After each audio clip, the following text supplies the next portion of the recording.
I've even started, kind of blessing the water as one of my latest hacks in the morning. Is when I drink water, instead of just like chugging the glass of water, I'm like, I love this water. I know this sounds kind of weird. I love this water. I love this water. I'm thankful for this water nourishing me.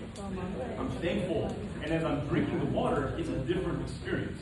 Water is not just water. Water, and there's scientific studies about this. You guys probably know this. Like when they've done blessings of people that have less water for 10 days, or less plants, like it changes. Like there's energy flow between us right now. We just can't see it. We're only aware of our five senses. We are multi-sensory beings, and when we can operate in this business, to the point that Susie said, that's our brand. Like when we walk into a listing presentation, somebody can sense that we are confident, that we are calm, that we are relaxed, and the 5 other people that they interviewed are frenetic, and we know who we're talking about in some cases, right? Like they're just transactional. Like they sold this, and they sold this, and they sold this, and they don't care. This listing appointment is just a number.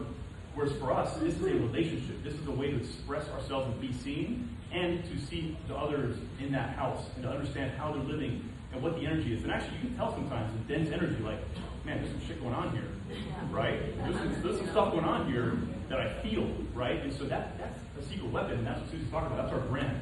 So I'm probably at time, but again, intentionality. How are you addressing your body, your mind, and your spirit first thing in the morning? If you don't have time, wake up earlier. Go to bed earlier, right? These are decisions that start the night before, as far as drinking and a glass of wine and the next episode of whatever you're watching. Think about these things, because how you wake up the next day, and then you're just on this perpetual cycle of stress and being in a sympathetic state.